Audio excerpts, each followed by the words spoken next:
You are looking at a mill wheel that has been turning on this creek in Holmes County, Ohio since 1921. 103 years. It has ground grain every season since the day it was built.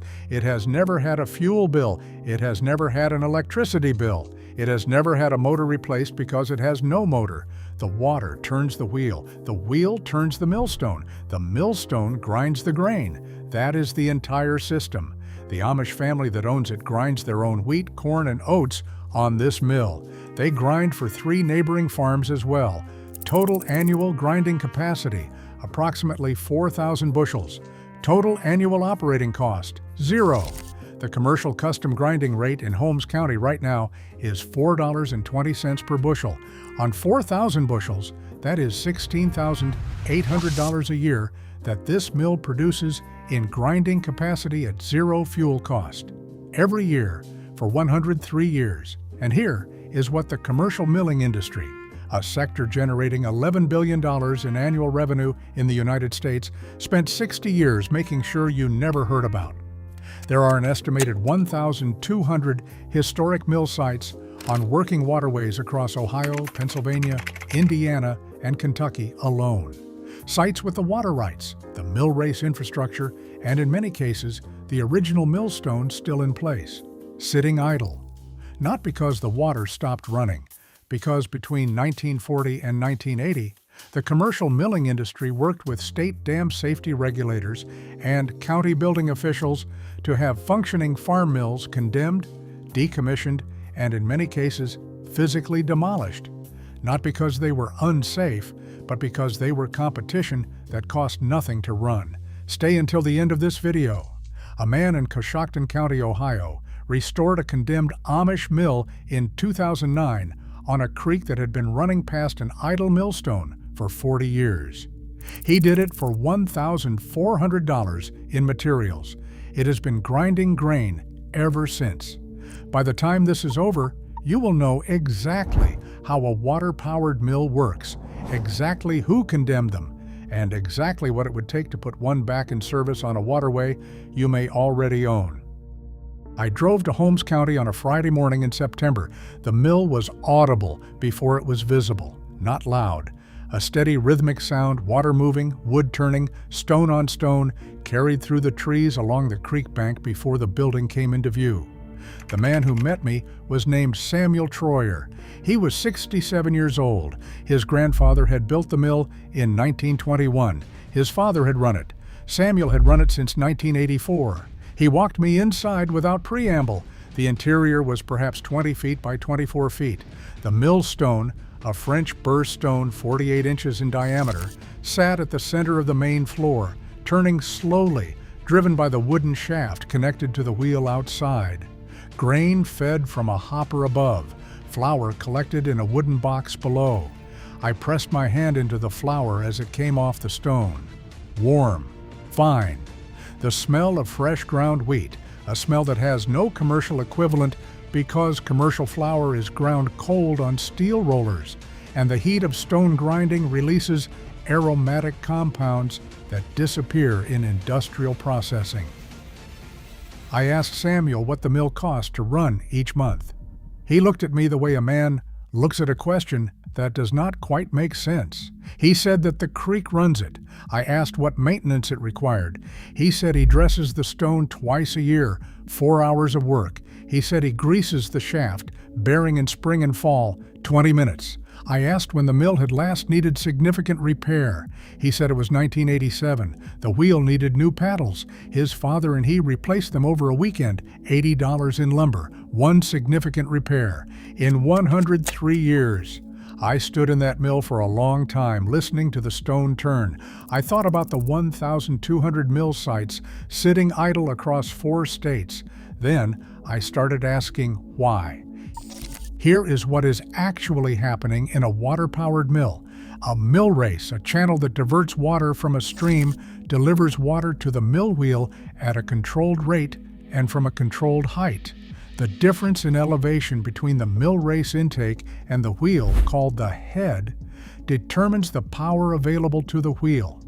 An overshot wheel, where water is delivered to the top of the wheel and falls through the buckets, extracts the most energy from the available head. A 12-foot overshot wheel with a flow of 50 gallons per minute generates approximately 1.5 to 2 horsepower continuously. That is enough to drive a 48-inch millstone at the 90 to 120 revolutions per minute required for quality grain grinding. The millstone itself is the precision instrument. French burr stone, the traditional material for grain mills, is a freshwater quartz quarried near Paris. Its crystalline structure fractures in a way that creates a self-sharpening cutting surface. As the stone wears, new sharp edges are continuously exposed. The dressing process. Samuel performs twice a year. Cutting new furrows into the stone face with a mill bill restores the grinding pattern and maintains flour quality. The University of Vermont Center for Rural Studies published a water power assessment in 2006 documenting the energy potential of small waterways across the northeastern United States. Their findings showed that a waterway with a flow of 30 gallons per minute and a head of 8 feet, conditions present on thousands of farm properties across the Corn Belt and Mid-Atlantic, could generate sufficient power to operate a small grain mill continuously. Thousands of farm properties right now with the water already running.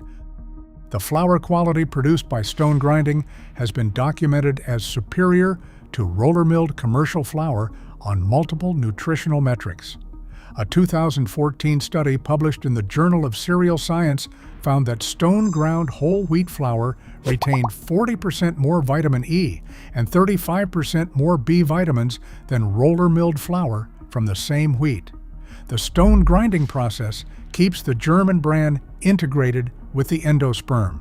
The heat generated by stone-on-stone contact, the same heat I felt in Samuel's flour, activates enzymes that improve digestibility. The commercial milling industry cold rolls grain specifically to extend shelf life by destroying those enzymes. A longer shelf life means a longer distribution chain. A longer distribution chain means more revenue for the people who own it. Samuel's mill produces flour that is nutritionally superior, fresher, and costs nothing to produce beyond the grain itself. That is not a niche advantage. That is a complete threat to an $11 billion industry. The Amish water mill did not stop running because it stopped working. It was stopped deliberately through a regulatory mechanism so precisely targeted that it eliminated the competition without ever having to mention the competition by name. The mechanism was dam safety regulation. Between 1940 and 1970, every state in the Corn Belt and Mid-Atlantic region enacted or significantly expanded dam safety legislation. The stated purpose was flood control and public safety, following several high-profile dam failures in the 1930s. The legislation was legitimate in its primary application. Large earthen dams and municipal water supply structures genuinely required safety oversight.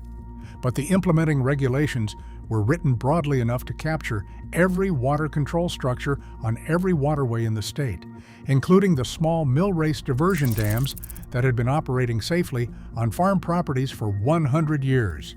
Under the new regulations, every mill race dam required engineering inspection, structural certification, and ongoing compliance documentation. The inspection and certification cost for a small farm mill race dam was between $3,000 and $8,000 in engineering fees. For a commercial flour mill generating millions of dollars in annual revenue, that cost was negligible. For an Amish family mill grinding grain for 4 neighboring farms at zero cost, it was insurmountable. The Millers National Federation, the trade body representing Pillsbury, General Mills, and Archer Daniels Midland's milling divisions, submitted formal support for expanded dam safety enforcement in Ohio, Pennsylvania, Indiana, and Kentucky between 1955 and 1968. Their combined annual flour milling revenue at the time exceeded $2.4 billion. In Ohio alone, the State Dam Safety Office condemned 340 farm mill structures between 1960 and 1975.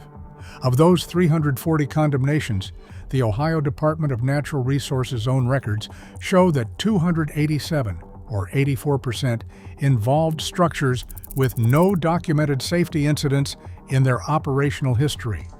They were not condemned because they were dangerous. They were condemned because they were competition that cost nothing to run. The condemnation records are in the Ohio Department of Natural Resources Public Archive. They are a matter of public record.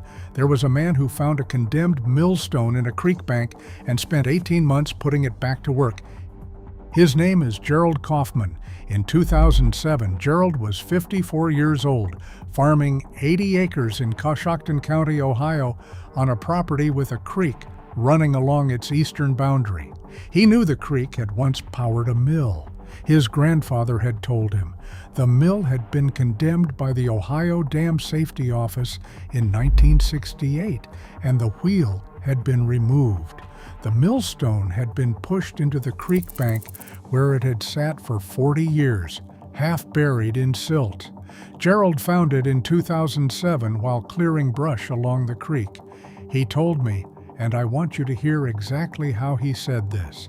He said, "I put my hand on that stone, and I thought this stone ground grain for 47 years before they stopped it.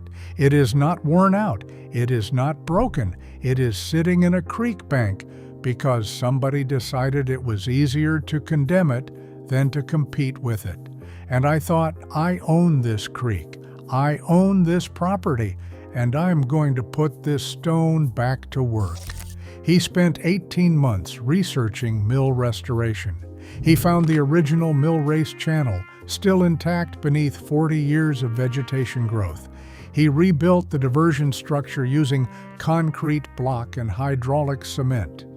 He fabricated a new overshot wheel from white oak lumber milled from trees on his own property. He redressed the millstone with a mill bill he ordered from a tool supplier in Vermont. He set the stone back on its spindle in a rebuilt mill building framed from the same white oak. Total material cost was $1,400. He opened the mill race gate for the first time in the spring of 2009. The wheel turned, the stone turned. He fed the first grain into the hopper. Flour came out the bottom. He called Samuel Troyer in Holmes County, a man he had never met, but whose name had come up in his research, and told him what he had done. Samuel drove to Holmes County the following Saturday.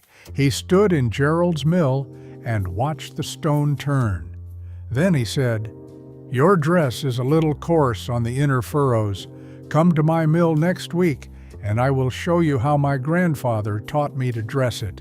Gerald went. He learned. His mill has been grinding grain continuously since 2009. Here is the legal framework and the practical pathway. Ohio, Pennsylvania, Indiana, and Kentucky all have small dam exemption provisions in their dam safety codes. Structures that impound less than a specified water volume, typically 15 acre-feet or less, and with a dam height below a specified threshold, typically 10 feet or less, are exempt from full dam safety engineering certification requirements in most jurisdictions. Exempt rules like these are why farm mill race diversion dams are almost always below both thresholds. Gerald's structure required a standard agricultural structure permit from his county. The fee was $75. Nothing else was required. The assessment process for a potential mill site requires 4 determinations. Flow rate. Measure your creek's flow using the float method. Time a floating object over a measured distance. Calculate cubic feet per second, then multiply by 7.48 to convert to gallons per minute. You need a minimum of 30 gallons per minute for a functional small mill. Head. Measure the elevation difference between your proposed mill race intake and the mill wheel location using a hand level and rod. You need a minimum of 6 feet of head for an overshot wheel installation. Head is as important as flow. Millstone availability. Historic millstones appear regularly at farm auctions, salvage yards, and estate sales across the Corn Belt and Mid-Atlantic. A 36 to 48-inch French burr or granite millstone in restorable condition sells for $200 to $800. Regulatory status. Contact your county engineer's office and your state dam safety office to confirm the exemption thresholds that apply to your jurisdiction before beginning any construction. If your creek meets the flow and head requirements, you have the energy source to grind grain for free for the next 100 years. Free energy, no fuel required. Gerald's Complete Restoration Guide, including mill race construction specifications, wheel fabrication dimensions, millstone dressing instructions, and the regulatory exemption documentation he used in Coshocton County, is linked in the description. It is free. Here is what we know. A water-powered grain mill operates for 100 years at zero fuel cost on a waterway with 30 gallons per minute of flow and 6 feet of head. Samuel Troyer's mill has been proving this since 1921. Gerald Kaufman restored a condemned mill for $1,400 in 2009, and it has been grinding ever since. Ohio ODNR records show that 84% of the 340 farm mill structures condemned between 1960 and 1975 had no documented safety incidents. They were not condemned because they were dangerous. The Millers National Federation, representing Pillsbury, General Mills, and ADM, formally supported the dam safety enforcement that condemned them. Their combined milling revenue exceeded $2.4 billion. A mill that costs nothing to run is competition they could not price against, so they regulated it out of existence. If you have a creek on your property with a 6-foot drop and 30 gallons per minute of flow, you have the energy source to grind your own grain for free. Think about it. Now, I want to ask you something direct. Do you have a waterway on your property, a creek, a spring run, a drainage channel with elevation change that you have never thought of as a power source? Put that in the comments, because that creek is not just drainage. It is a mill waiting to be built, and the stone to run it may already be in your creek bank. Subscribe, because what we are uncovering next ran on wood and powered an entire farm. Every implement, every machine, every light in the barn, from a firebox the size of a kitchen stove. The diesel industry buried it in 1948 and burned the manuals. The Amish never stopped using it. That video is already waiting.